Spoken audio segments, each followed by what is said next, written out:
Pondering the Unknown with the world's most famous scientist. Though he was the most famous scientist of his time, Albert Einstein knew we could never understand the workings of the world within the limitations of the human mind. Experiencing the universe as a harmonious whole, he encouraged the use of intuition to solve problems, marveled at the mystery of God in nature, and applauded the ideals of great spiritual teachers such as Buddha and Jesus. In Search of the Cosmic Man, the following is an excerpt of his writings that explore the meeting place between science and spirituality, giving us a fascinating glimpse into how Einstein saw the world. School failed me, and I failed the school. It bored me. The teachers behaved like Feldwebel, sergeants. I wanted to learn what I wanted to know, but they wanted me to learn for the exam. What I hated most was the competitive system there, and especially sports. Because of this, I wasn't worth anything, and several times they suggested I leave. This was a Catholic school in Munich. I felt that my thirst for knowledge was being strangled by my teachers. Grades were their only measurement. How can a teacher understand youth with such a system? Einstein felt strangled by his grade-driven teachers at school. Order in the universe, disorder in the human mind. From the age of 12, I began to suspect authority and distrust teachers. I learned mostly at home, first from my uncle and then from a student who came to eat with us once a week. He would give me books on physics and astronomy. The more I read, the more puzzled I was by the order of the universe and the disorder of the human mind, by the scientists who didn't agree on the how, the when, or the why of creation. Then one day this student brought me Kant's Critique of Pure Reason.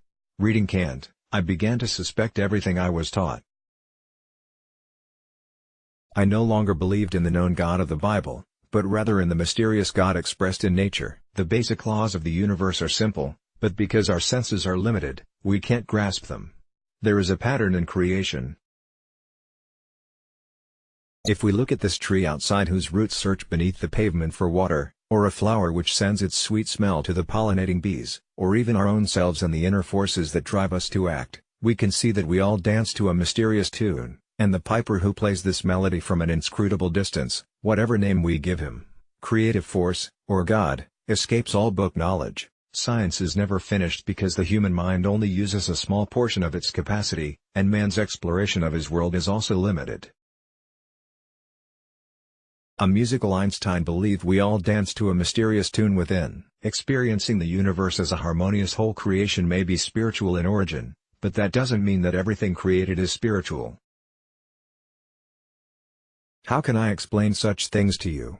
Let us accept the world as a mystery. Nature is neither solely material nor entirely spiritual. Man, too, is more than flesh and blood, otherwise, no religions would have been possible. Behind each cause is still another cause. The end or the beginning of all causes has yet to be found. Yet, only one thing must be remembered: there is no effect without a cause, and there is no lawlessness in creation. If I hadn't an absolute faith in the harmony of creation, I wouldn't have tried for 30 years to express it in a mathematical formula. It is only man's consciousness of what he does with his mind that elevates him above the animals and enables him to become aware of himself and his relationship to the universe. I believe that I have cosmic religious feelings.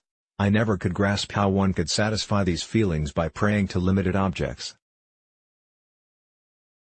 The tree outside is life, a statue is dead. The whole of nature is life, and life, as I observe it, rejects a God resembling man. Man has infinite dimensions and finds God in his conscience. A cosmic religion has no dogma other than teaching man that the universe is rational and that his highest destiny is to ponder it and co-create with its laws. Einstein discussing science and God with Indian spiritual teacher Tagore. Unveiling the magnificence of creation. I like to experience the universe as one harmonious whole. Every cell has life. Matter, too, has life. It is energy solidified. Our bodies are like prisons, and I look forward to being free, but I don't speculate on what will happen to me. I live here now, and my responsibility is in this world now. I deal with natural laws. This is my work here on Earth. The world needs new moral impulses which, I'm afraid, won't come from the churches, heavily compromised as they have been throughout the centuries. Perhaps those impulses must come from scientists in the tradition of Galileo, Kepler, and Newton. In spite of failures and persecutions, these men devoted their lives to proving that the universe is a single entity, in which, I believe, a humanized God has no place. The genuine scientist is not moved by praise or blame, nor does he preach. He unveils the universe and people come eagerly, without being pushed, to behold a new revelation, the order, the harmony, the magnificence of creation. And as man becomes conscious of the stupendous laws that govern the universe in perfect harmony, he begins to realize how small he is. He sees the pettiness of human existence, with its ambitions and intrigues, its "I am better than thou" creed. This is the beginning of cosmic religion within him. Fellowship and human service become his moral code. Without such moral foundations, we are hopelessly doomed. Einstein believed that the real scientist has faith. Improving the world with ideals, not scientific knowledge. If we want to improve the world, we cannot do it with scientific knowledge but with ideals. Confucius, Buddha, Jesus, and Gandhi have done more for humanity than science has done. We must begin with the heart of man, with his conscience, and the values of conscience can only be manifested by selfless service to mankind. Religion and science go together. As I've said before, science without religion is lame and religion without science is blind. They are interdependent and have a common goal, the search for truth. Hence it is absurd for religion to proscribe Galileo or Darwin or other scientists. And it is equally absurd when scientists say that there is no God.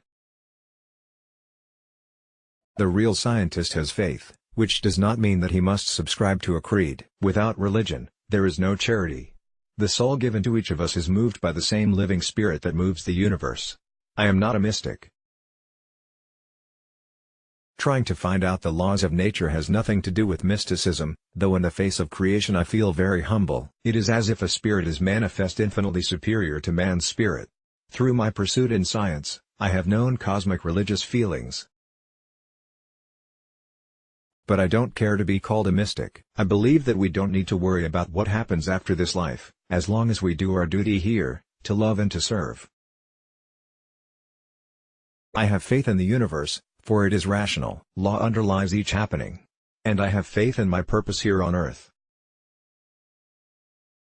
I have faith in my intuition, the language of my conscience, but I have no faith in speculation about heaven and hell. I'm concerned with this time, here and now. The intuitive mind is a sacred gift. It is intuition which advances humanity. Many people think that the progress of the human race is based on experiences of an empirical, critical nature. But I say that true knowledge is to be had only through a philosophy of deduction, for it is intuition that improves the world, not just following a trodden path of thought. Intuition makes us look at unrelated facts and then think about them until they can all be brought under one law. To look for related facts means holding on to what one has instead of searching for new facts. Intuition is the father of new knowledge, while empiricism is nothing but an accumulation of old knowledge. Intuition, not intellect, is the open sesame of yourself. Indeed, it is not intellect, but intuition which advances humanity.